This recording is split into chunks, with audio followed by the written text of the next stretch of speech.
Welcome to this Workday at UChicago training video on enrolling in and editing payment elections. This video will show you how to add accounts for payment elections, change account allocations, and how to delete an account. You will sign into Workday using your CNET ID. Please note that Firefox is the recommended browser for accessing Workday. You may also use Google Chrome or Safari. Internet Explorer will only work if you have IE 9 or above. Workday refers to direct deposits as payment elections.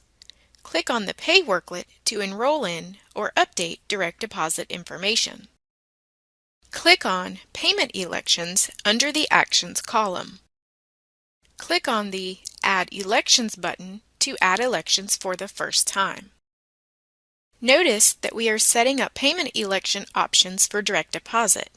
Make sure both of the boxes are checked if you want to set up both expense reimbursement and payment elections. Under Account Information, you can enter an optional account nickname.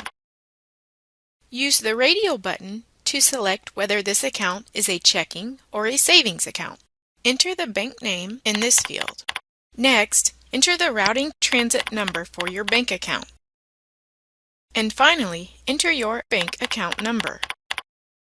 Review the information you have entered for your account and click OK.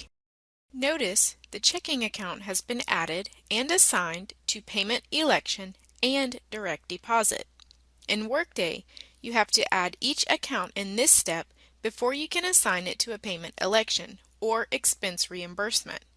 Click on the Add Account button to add an additional account. As you can see, the same information is required to add an additional account. Add an optional account nickname in the Account Nickname field. Next, select the account type. Enter the bank name in the Bank Name field, followed by your routing transit number. Lastly, enter your account number in the Account Number field.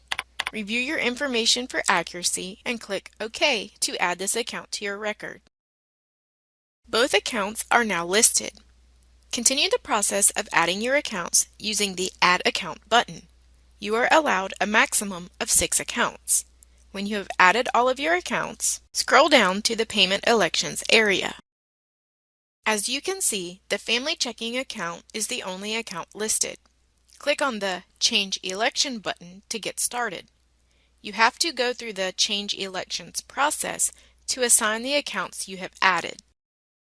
To add an additional account, click on the plus icon. Use the prompts to select the country and the payment type of direct deposit. Next, use the prompt to select the account you want to add. Both accounts are now listed. Note: Workday requires your percentage allocations to equal 100%, or you have to designate one account to receive the balance. Note: an account with a balance designation must be listed last in this list. You can adjust the allocation of each account using the radio buttons and updating the balance, amount, or percent.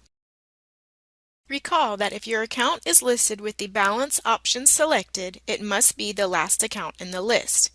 You can use the arrow buttons to change the order of accounts. Use the radio buttons to update this information as necessary.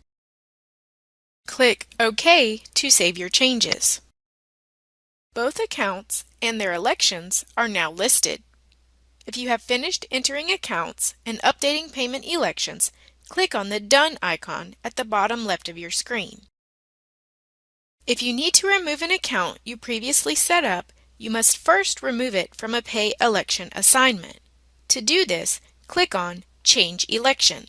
Use the --sign icon to remove a row of data, and click OK to save your changes.